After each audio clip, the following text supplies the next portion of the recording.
नमस्ते दोस्तों, welcome to my YouTube channel.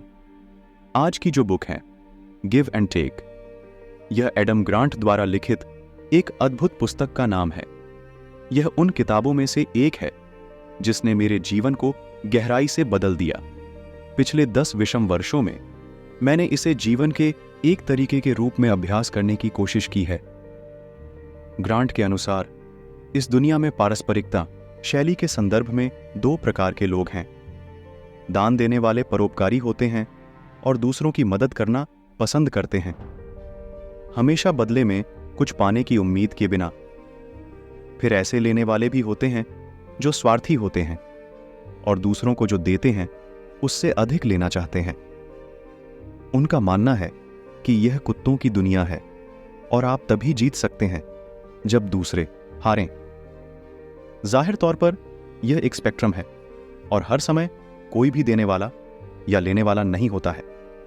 वे अपने जीवन में अलग अलग परिस्थितियों में इसे अलग अलग तरीके से प्रदर्शित करते हैं, लेकिन लोगों की प्रवृत्ति एक प्रमुख शैली की होती है। एक तीसरा प्रकार भी है जिसे मैचर्स कहा जाता है। देने वाले हारते हैं मिथक। सामान्य दृष्टिकोण यह है कि दान देने वाले हारते हैं और अंतिम स्थान पर रहते हैं, लेकिन ग्रांट एक उत्कृष्ट मामला बनाता है कि यह सच नहीं है और जीवन में वास्तव में दाता ही जीतते हैं। लेकिन यह जीवन में सफलता का कोई सीधा सीधा फॉर्मूला नहीं है। आपको इसे पूरी तरह से अपनाना होगा और इसे सही तरीके से करना होगा।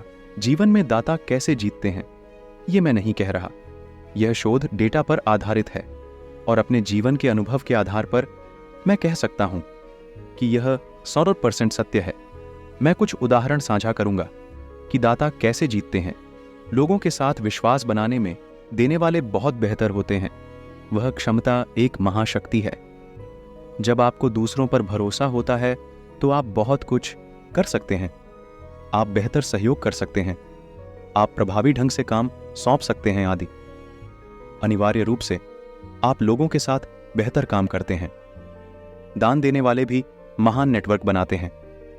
समय के साथ ये विस्तृत और विश्वसनीय नेटवर्क एक शक्तिशाली संपत्ति बन जाते हैं। हर कोई गिवर्स के साथ काम करना चाहता है। वे उन्हें अपनी परियोजनाओं और अपनी टीमों में चाहते हैं।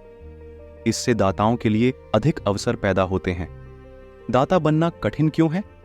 देना एक महान रणनीति है जो आपको जीवन में विजेता बना सकती है, लेकिन अगर आप इसे सही तरीके से नहीं करते हैं तो आप बड़े नुकसान में भी रह सकते हैं। इसे ठीक से करने के बारे में बाद में और अधिक जानकारी। यह एक दीर्घकालिक रणनीति है। इसका मतलब है कि आपको पुरस्कार दिखना शुरू होने में बहुत समय लगेगा और अक्सर लोग इसलिए हार मान लेते हैं क्योंकि यह प्रभावी नहीं होता, और भी अधिक क्योंकि आप देखेंगे कि खरीदार अल्पकालिक लाभ का आनंद लेंगे। आपको इसे ईमानदारी से करना होगा। आप इसे नकली नहीं बना सकते। यदि आप दिखावा कर रहे हैं तो आपके पास विश्वास निर्माण की महाशक्ति नहीं होगी। सही तरीके से दान कैसे करें? स्वयं को मारने से बचें। एक दाता हर किसी को देना और मदद करना चाहेगा, लेकिन उनके पास केवल इतनी ही ऊर्जा और समय है, इसलिए उन्हें प्राथमिकता देने की जरूरत है। उनके देने की सबसे ज्यादा जरूरत किसे है और उन्हें ना कहना सीखना होगा। एक युक्ति यह याद रखना है कि आपका समय, आपकी ऊर्जा और आपके वित्तीय संसाधन सबसे पहले और सबसे महत्वपूर्ण उन लोगों के हैं जो वास्तव में आपसे प्यार करते हैं। जब तक आप उन लोगों को प्राथमिकता देते हैं जो अधिक मायने रखते हैं और ना कहना सीखते हैं, तब तक आप सही तरीके से योगदान देंगे। जैसे को तैसा देने वालों को यह सुनिश्चित करना होगा कि लेने वालों द्वारा आपका शोषण न हो। जब आपको लगे कि किसी जन्मजात लेने वाले द्वारा आपका शोषण किया जा रहा है तो समय आ गया है कि आप धक्का मुक्की करना बंद कर दें।